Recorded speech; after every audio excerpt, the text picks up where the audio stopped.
자, 이번 시간은 부가가치세의 신고 및 납부 기한에 대해서 말씀드리도록 하겠습니다. 이제 우리가 부가가치세에 대한 이해도 했고, 납세 의무자도 알았고, 그 다음에 과세 표준과 세액은 어떻게 계산하는지까지 했습니다. 그래서 그러면 부가가치세 신고를 언제 어떻게 하면 되는지 말씀드리도록 하겠습니다. 자, 부가가치세 사업자로서 사업자 등록을 하고 재화나 용역을 공급해 왔다면 그에 대해서 1년을 우리 현행 부가가치세법은 1년을 6개월 단위로 나누어서 제1과세기간, 제2과세기간으로 구분하고 있습니다. 그래서 제1과세기간은 1월 1일부터 6월 30일, 제2과세기간은 7월 1일부터 12월 31일까지입니다. 그래서 이 6개월 단위로 2기 과세기간으로 나누고 다시 그 과세기간을 예정신고기간, 확정신고기간으로 3개월 단위로 다시 구분을 합니다. 그래서 앞에 1월부터 3월까지를 제1기 예정신고기간, 그죠? 그 다음에 4월 1일부터 6월 30일까지를 제1기 확정신고기한, 그리고 이제 2기 과세기간도 마찬가지로 3개월 단위로 예정 확정으로 구분을 하고, 그 다음에 신고 납부 기한은 그로부터 과세기간 종료일로부터 25일 내입니다. 그래서 1기 예정 신고 기간의 신고 납부 기한은 예정 신고 기간이 3월 30일이 끝나고 종료하고 그로부터 25일 내니까 4월 25일이 1기 예정 신고 납부 기한이 되는 것이죠. 그래서 4월 25일, 7월 25일, 10월 25일, 다음 연도 1월 25일 각각 3개월 단위로 25일자의 부가가세 신고 납부 기한이 된다는 거죠. 이제 문제는 딱 이렇게만 정해져 있느냐 하면 이제 그 외에 신규 사업자나 폐업자도 있겠죠. 그죠? 신규 사업자인 경우에는 사업 개시일로부터 과세기간 종료일까지가 과세기간이 되고 그로부터 25일 내에 신고 납부를 하면 되죠. 그래서 신규 사업자까지도 우리가 보통 알고 있는 부가가치세 신고 납부 기한 4월 25일, 7월 25일, 10월 25일, 다음 년 1월 25일 이때는 부가가치세 신고 납부를 해야 되는구나. 우리가 통상적으로 그렇게 알고 있어서 신규 사업자의 경우에도 부가가치세 신고 납부 기한에 있어서 실수할 일은 없습니다. 근데 밑에 보시면 폐업자의 경우는 좀 다르다는 거죠.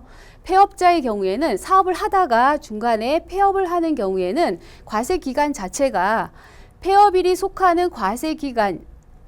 폐업일이 속하는 과세기간 개시일로부터 폐업일까지가 과세기간 종료일이 되는 거죠. 그래서 중간에 폐업을 하게 되면 폐업일로서 과세기간이 끝나버리고 그로부터 25일 내에, 그래서 폐업일이 속하는 달의 말일부터 25일 내에 부가세를 신고 납부해야 된다. 예를 들면 6월 25일에 폐업을 했다. 6월 25일에 폐업을 했다면 폐업일이 속하는 달의 말일, 언제요? 6월 30일이죠. 폐업일이 속하는 달의 말일로부터 25일 내니까 이것도 마찬가지로 7월 25일 내 신고하면 됩니다. 그런데 경우에 따라서 6월 25일이 아니라 한 달만 당겨 볼까요? 5월 25일로 보죠. 5월 25일 날 폐업을 했다라고 한다면 5월 25일 날 폐업을 했으면 폐업한 달의 말일은 5월 31일이고 그때로부터 25일 내니까 언제까지 신고를 해야 돼요? 6월 25일까지 부가가치세 폐업분에 대해서 신고 납부를 해야 된다는 거죠. 우리가 그냥 막연히 너무나 잘 알고 있다 보니까 부가가치세 신고 납부 기한은 4월 25일, 7월 25일, 10월 25일, 1월 25일 이렇게 알고 있다 보면 이렇게 폐업하는 사업자의 경우에도 그냥 7월 25일, 7월 달에 가서 신고하면 되지 하고 놓칠 수가 있다는 거죠. 주의해야 된다는 거예요. 폐업을 했을 경우에는 그냥 폐업한 걸로 끝이 아니라 마무리를 확실하게 해야 되기 때문에 폐업분에 대해서 부가가치세 신고를 해야 되는데 폐업일이 속하는 달의 말일로부터 25일에 꼭 신고를 해야 된다. 요거는 주의해야 되겠죠. 신고 납부 기한과 관련해서는. 그래서 다른 경우 신규 개업자라든지 계속 사업자의 경우에 큰 문제가 없지만 폐업하는 경우에는 꼭 신경을 써서 주의해야 된다는 거죠. 자, 그래서 다시 한번 이제 부가가치세를 신고 납부하기 위해서는 부가가치세 신고서를 작성을 해야 되겠죠. 부가가치세 신고서를 작성하기 위해서 이제 부가가치세 신고서 양식이 사실은 이제 매출세액에서 매입세액 차감해서 납부세액을 계산하는데 그 사이에 경감공제세액 규정이 있고 가산세들이 있습니다. 차례대로 간단히 설명을 드리도록 하겠습니다. 자, 매출세액은 지금 누누이 설명했다시피 공급가액, 그죠? 공급가액에다가 세율을 곱해서 계산을 하는 거죠. 그래서 공급가액에다가 부가가치세 일반 매출인 경우에는 10%, 영세율 매출인 경우에는 0%의 세율을 곱해서 매출세액을 계산을 하는 것이죠. 그래서 과세 기간을 예로 들면 예를 들어서 법인 사업자다. 1월 1일부터 3월 31일까지 요 3개월 동안에 발생되어진 모든 매출액에 대해서는 다 합쳐서 공급가액 곱하기 10%의 매출세액을 계산하는 거죠. 거기서 대손세액 공제란 걸 차가감하는 거죠. 더할 때도 있고 뺄 때도 있다. 대손세액 공제라는 건 뭐냐면 대손세액이라는 게 대손이라는 게 손해봤다는 얘기죠. 물건을 팔았다. 재화나 용역을 공급해서 내가 받을 돈이 생긴 거예요. 매출 채권이 생겼는데 그 돈을 받질 못했다. 못 받게 됐다라는 게 우리가 대손의 개념인 거죠. 그런데 물건을 팔면 아까 말한 것처럼 부가가치세는 상대방한테 받는 거다 보니까 10만 원짜리 물건 팔아도 11만 원을 받아야 되는 거죠. 그래서 11만 원에 대한 매출 채권이 발생을 했는데 그것을 이제 받기로 되어져 있는데 상대방한테서 못 받게 됐다. 뭐 부도가 나서 못 받게 됐든 상대방 행방불명이 됐든 이제 못 받는 걸로 확정이 되어졌다라고 한다면 그 11만 원 중에서 만 원은 이미 내가 부가가치세로서 신고 납부했다는 거죠. 상대방한테서 아직 받지는 못했지만 받을 채권으로 확보하고 있기 때문에 일단 부가세 신고 납부 기한에 만 원을 납부한 거죠. 내 돈으로. 근데 못 받게 됐다는 거예요. 그러면 그 만 원 부분은 사실 못 받게 됐으니까 11만 원 전부에 대해서 소득세나 법인세 계산할 때 대손금으로 처리가 가능하지만 내 돈으로 납부한 만 원에 대해서는 부가세 신고할 때 돌려받고 싶다는 거죠. 그래서 미리 납부한 그 만 원에 대한 부가가치세를 대손세액 공제로서 매출세액에서 빼준다는 거예요. 그래서 현금으로 돌려주는 그런 효과가 생기는 거죠. 그래서 매출세액에서 대손세액 공제 사항이 있으면 그거 차감하고 매출세액을 계산하고요. 그다음에 이제 매입세액이라는 것도 요 과세 기간 동안 매입했던 것에 대해서 매입했다는 얘기는 내가 매입세액을 부담했다는 얘기인 거죠. 그래서 매입세액 부담 부분에 대해서 다 공제를 받는 거예요. 전단계 세액공제법이니까. 그래서 공제를 받으려면 제일 중요한 게 뭐라 그랬어요? 세금계산서가 반드시 있어야 된다. 세금계산서를 수취한 부분에 대한 매입세액은 다 공제가 돼요. 그래서 그 세금계산서뿐만 아니라 신용카드 매출전표 등 신용카드 매출전표 등 신용카드라든지 아니면 현금 영수증으로 구입한 건에 대해서도 매입세액으로서 공제를 해준다. 신용카드를 사용해서 구매를 했건 아니면 현금 영수증을 발급받았건 그게 사업과 관련된 매입 비용이었으면 매입세액 공제가 가능하다라는 거죠. 그 외에 의제 매입세액 재활용 의제 매입세액이라는 것은 그 면세 농산물 면세 대상인 물품을 이용해서 과세 대상 재화나 용역을 공급하는 경우에 매입세액이 있는 걸로 봐서 공제해 주는 게 의제 매입세액 공제 제도죠. 그다음에 재활용 폐자원 등의 매입세액, 재활용 폐자원의 그 활성화를 위해서 매입세액으로서 공제해 주는 거. 그다음에 매입자 발행 세금 계산서.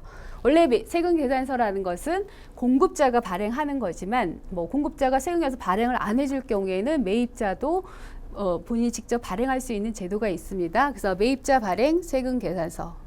자, 이런 것들이 있으면 다 공제가 되고요. 요 밑에 공제받지 못할 매입세액이 있습니다. 요건 뭐냐면, 자, 불공제 매입세액이라 그래서 내가 부담한 사업자로서 내가 부담한 매입세액은 당연히 공제가 되어져야 하는데도 불구하고 부가가치세법에서 공제받지 못하는 매입세액이라고 정해놓은 것들이 있습니다. 그러한 사항들은 사업과 관련해서 부담도 했지만 법에서 공제받지 못하도록 정해놨기 때문에 공제받지 못하는 내용들이 있습니다. 뒤에 다시 나올 거고요. 그 다음에 공통매입세액 면세사업분. 아까 과세 면세 사업을 겸업하는 사업자들한테 생기는 문제죠. 과세표준에서도 봤다시피 과세사업과 면세사업을 겸업하게 되면 과세사업과 면세사업에 공통으로 사용되어지는 재화 팔 때, 매각을 할 때도 안본 계산해야 되는 문제가 생기고 매입을 할 때도 부담한 매입세액을 전액 다 공제받지 못하는 거죠. 왜?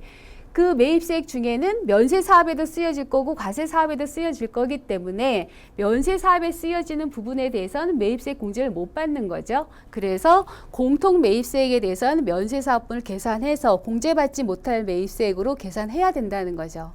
그래서 전체 매출세액에서 요 매입세액들을 차감하고 나서 그 다음에 이제 경감 공제세액들이 있어요. 예정고지세액이란 거, 예정고지세액이란 거는 자 예정신고 기간이 1월 1일부터 3월 31일, 그 다음에 2기 과세 기간인 경우에는 7월 1일부터 9월 30일. 요게 이제 예정신고 기간이죠. 자, 예정신고 법인 사업자들은 예정신고 기간에도 다 부가가치세 신고 납부해야 하지만 개인 사업자들의 경우에는 예정신고 기간에는 신고 납부하지 않고 과세관청에서 예정 고지를 합니다. 그래서 고지된 세액을 납부만 하고 나중에 확정 신고 기한에 가서 6개월치 신고하면서 중간에 고지에 의해서 납부한 세금을 공제하고 내는 거죠. 그때 말하는 게 예정 고지 세액입니다. 예정 신고 기간에 고지에 의해서 납부한 세금은 빼고 내야 되겠죠. 그죠? 그다음에 예정 신고 미환급 세액이라는 것이 있습니다. 예정 신고 기간에 즉 1월 31일, 9월 31일이면 언제? 4월 25일, 10월 25일. 그죠? 예정 신고 기간이 요 기간이죠. 요 기간에 신고를 했는데 환급세액이 발생했다. 근데 그 환급세액을 곧바로 환급을 안 해주는 경우, 우리가 여러 가지 줄여서 강의를 하다 보니까 환급 부분에 대해서 설명을 이제 생략을 했는데요. 환급에는 일반 환급이라는 것이 있고 조기 환급이라는 것이 있습니다. 조기라는 말은 빨리 돌려준다. 더 빨리 환급을 해주겠다라는 건데 아까 우리 봤던 영세율이라든지 고정자산 투자. 자, 요번 신고 기간에 5억 원짜리 기계를 샀다. 5억 원짜리 기계를 사면 부가가치세만 해도 5천만 원이 되죠. 그 5천만 원 고정자산 투자가 발생했을 경우에는 환급세액이 발생할 수 있게 되죠. 또 영세율이다. 영세율 매출은 매출세액 자체가 0이 돼버리니까 매입세액은 전액 돌려받게 되죠. 이런 환급 사유를 조기환급이라고 해서 이런 조기환급은 빨리빨리 돌려줘요. 곧바로 신고 납부하고 나서 15일 내에 돌려주지만 그거 외에 일반 환급이라는 건 단순히 매출세액보다 매입세액이 더 크면, 우리가 매출세액에서 매입세액을 차감해서 납부할 세액을 계산하는데 매출세액보다 매입세액이 이게 더 크다면 여기서 환급이 발생하겠죠. 그러니까 그럴 경우죠. 사업하는 초기에 매출보다 매입이 많은 경우가 있잖아요. 과세 기간별로 신고 납부를 하다 보니까 기간별로 요번 분기에는 매출보다 매입이 훨씬 많았다. 그러면 환급이 생길 수밖에 없죠. 매출에서 매입을 빼다 보니까. 그렇게 생긴 일반 환급의 경우에는 예정 신고할 때 4월 25일이나 10월 25일 예정 신고할 때는 돌려주지를 않는다는 거죠. 언제 돌려주느냐? 일단 확정 신고할 때 가서 확정 신고하는 세금에서 정산하고 돌려준다는 거죠. 그때 발생하는 게 바로 예정신고 미환급 세액이라는 거죠. 우리가 예정신고 때 환급해달라고 신고해놨던 세금이 있는데 아직 돌려받지 못했다. 그러니까 요번에 그건 빼고 내겠다라는 표시가 바로 예정신고 미환급 세액이죠. 그 다음에 신용카드 등 발행에 대한 세액공제, 매출액 중에 신용카드나 현금 영수증을 발급한 부분에 대해서는 일정액을 세액공제해주는 제도죠. 이런 사항들을 있으면 다 공제하고 그러고 나서 혹시 해당되는 가산세가 있으면 가산세를 플러스해서 납부할 세액을 계산하는 구조로 되어져 있습니다. 그래서 요 전체적인 요 서식이 부가가치세 신고세 서식으로 되어져 있습니다. 그래서 매출세액에서 매입세액 차감해서 하고 경감 공제세액 있으면 그거 빼고 가산세, 부가가치세에서 가산세는 상당히 여러 가지 종류가 있어서 주의해야 되죠. 그래서 해당되는 가산세가 있으면 포함을 해서 최종적으로 납부할 세액을 계산하는 구조로 되어져 있습니다. 그래서 이제 여기까지 설명을 드리면 이제 부가가치세 전체적인 흐름에 대해서는 다 설명을 드렸고요. 제가 부가가치세 처음 설명하면서 우리나라 부가가치세 제도의 시작과 끝은 세금 계산서라고 했어요. 세금 계산서가 생명이고 핵심이거든요. 그래서 다음 시간에는 그 세금 계산서 제도에 대해서 말씀드리도록 하겠습니다. 감사합니다.